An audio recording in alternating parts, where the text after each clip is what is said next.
v'là du slow, en v'là, et c'est du bon. Céline, mort à crédit, 1936, de Noël. Nous voici encore seuls. Tout cela est si lent, si lourd, si triste. Bientôt je serai vieux, et ce sera enfin fini. Il est venu tant de monde dans ma chambre. Ils ont dit des choses, ils ne m'ont pas dit grand-chose. Ils sont partis, ils sont devenus vieux, misérables et lents, chacun dans un coin du monde.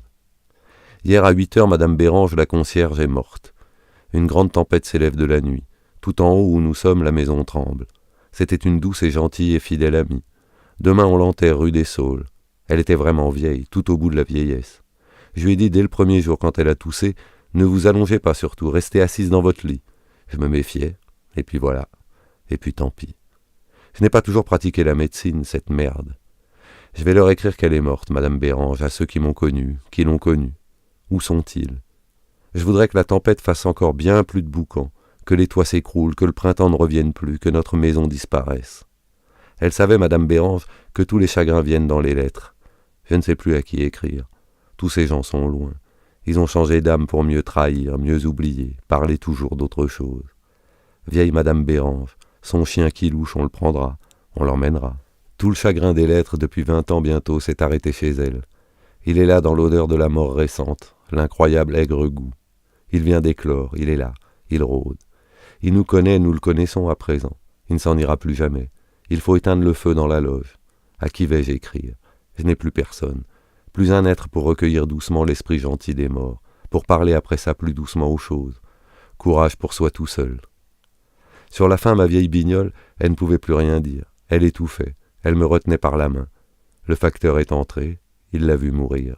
Un petit hoquet, c'est tout. Bien des gens sont venus chez elle autrefois pour me demander. Ils sont repartis loin, très loin dans l'oubli, chercher une âme. Le facteur a ôté son képi. Je pourrais moi dire toute ma haine. Je sais. Je le ferai plus tard s'ils ne reviennent pas. J'aime mieux raconter des histoires. J'en raconterai de telles qu'ils reviendront, exprès pour me tuer, des quatre coins du monde. Alors ce sera fini et je serai bien content. À la clinique où je fonctionne, à la fondation Linuti, on m'a déjà fait 1000 réflexions désagréables pour les histoires que je raconte. Mon cousin Gustave Sabayo, à cet égard, il est formel. Je devrais bien changer mon genre. Il est médecin lui aussi, mais de l'autre côté de la Seine, à la Chapelle-Jonction.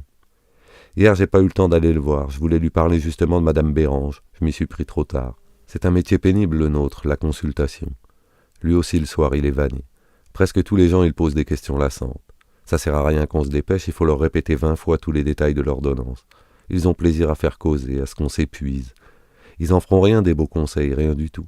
Mais ils ont peur qu'on se donne pas de mal. Pour être plus sûr, ils insistent. C'est des ventouses, des radios, des prises, qu'on les tripote de haut en bas, qu'on mesure tout. L'artériel et puis la connerie. Gustin, lui, à la Jonction, ça fait 30 ans qu'il pratique. Les miens, mes pilons, j'y pense, je vais les envoyer un beau matin à la Villette boire du sang chaud. Ça les fatiguera dès l'aurore. Je ne sais pas bien ce que je pourrais faire pour les dégoûter.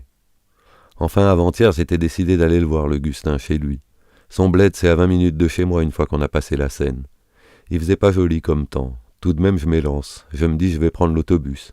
Je cours finir ma séance, je me défile par le couloir des pansements. Une gonzesse me repère et m'accroche. Elle a un accent qui traînaille, comme le mien. C'est la fatigue. En plus, ça racle. Ça, c'est l'alcool. Maintenant, elle pleurniche, elle veut m'entraîner. Venez, docteur, je vous supplie. Ma petite fille, mon Alice, c'est rue Rancienne, c'est à 2 pas. Je ne suis pas forcé d'y aller. En principe, moi, je l'ai fini, ma consultation. Elle s'obstine. Nous sommes dehors, j'en ai bien marre des égrotants. En voici 30 emmerdeurs que je rafistole depuis tantôt. J'en peux plus. Qu'ils toussent, qu'ils crachent, qu'ils se désossent, qu'ils s'empédèrent, qu'ils s'envolent avec 30 000 gaz dans le croupion. Je m'en tartine. Mais la pleureuse, elle m'agrafe, elle se pend vachement à mon cou, elle me souffle son désespoir. Il est plein de rouquins. Je suis pas de force à lutter. Elle me quittera plus. Quand on sera dans la rue des Casses, qui est longue et sans lampe aucune, peut-être que je vais lui refiler un grand coup de pompe dans les miches. Je suis lâche encore. Je me dégonfle. Et ça recommence la chansonnette. Ma petite fille, je vous en supplie, docteur, ma petite Alice, vous la connaissez? La rue Rancienne, c'est pas si près. Ça me détourne. Je la connais. C'est après les usines au câble. Je l'écoute à travers ma berlue. On n'a que 82 francs par semaine, avec 2 enfants, et puis mon mari qui est terrible avec moi. C'est une honte, mon cher docteur. Tout ça, c'est du mou, je le sais bien. Ça pue le grain pourri, la laine des pituites. On est arrivé devant la tôle. Je monte, je m'asseye enfin. La petite môme porte des lunettes. Je me pose à côté de son lit. Elle joue quand même un peu encore avec la poupée. Je vais l'amuser à mon tour. Je suis marrant, moi, quand je m'y donne. Elle est pas perdue, la gnarde. Elle respire pas très librement. C'est congestif, c'est entendu. Je la fais rigoler. Elle s'étouffe, je rassure la mère. Elle en profite, la vache, alors que je suis paumé dans sa crèche pour me consulter à son tour. C'est à cause des marques des torgnoles qu'elle a plein les cuisses. Elle retrousse ses jupes, des énormes marbrures et même des brûlures profondes. Ça, c'est le tisonnier. Voilà comment il est, son chômeur. Je donne un conseil. J'organise avec une ficelle un petit va-et-vient très drôle pour la moche poupée. Ça monte, ça descend jusqu'à la poignée de la porte. C'est mieux que de causer. J'ausculte, il y a des râles en abondance. Mais enfin, c'est pas si fatal. Je rassure encore, je répète 2 fois les mêmes mots. C'est ça qui vous pompe. La môme, elle se marre à présent. Elle se remet à suffoquer. Je suis forcé d'interrompre. Elle se cyanose. Il y a peut-être un peu de diphtérie. Faudrait voir. Prélever, demain. Le papa rentre avec ses 82 francs. On se tape rien que du cidre chez lui. Plus de vin du tout. Je bois au bol, ça fait pisser. Qu'il m'annonce tout de suite. Il boit au goulot. Il me montre. On se congratule qu'elle est pas si mal, la mignonne. Moi, c'est la poupée qui me passionne. Je suis trop fatigué pour m'occuper des adultes et des pronostics. C'est la vraie caille, les adultes. J'en ferai plus un seul avant demain. Je m'en fous qu'on me trouve pas sérieux. Je bois à la santé encore. Mon intervention est gratuite, absolument supplémentaire. La mère me ramène à ses cuisses. Je donne un suprême avis, et puis je descends l'escalier. Sur le trottoir, voilà un petit chien qui boite. Il me suit d'autorité. Tout m'accroche ce soir. C'est un petit fox, ce chien-là, un noir et blanc. Il est perdu, ça me paraît. C'est ingrat, les chômeurs d'en haut. Ils ne me raccompagnent même pas. Je suis sûr qu'il recommence à se battre. Je les entends qui gueulent. Qui lui fonce donc son tison tout entier dans le trou du cul. Ça la redressera, la salope. Ça la prendra à me déranger. À présent, je m'en vais sur la gauche. Sur Colombe, en somme. Le petit chien, il me suit toujours. Après Agnières, c'est la jonction, et puis mon cousin. Mais le petit chien boite beaucoup. Il me dévisage. Ça me dégoûte de le voir traînasser. Faut mieux que je rentre après tout. On est revenu par le pont Bineux, et puis le rebord des usines. Il n'était pas tout à fait fermé, le dispensaire, en arrivant.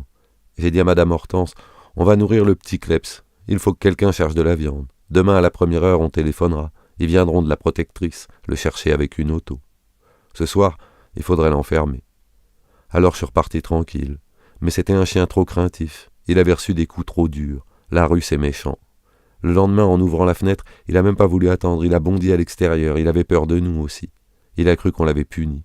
Il comprenait rien aux choses. Il avait plus confiance du tout. C'est terrible dans ces cas-là.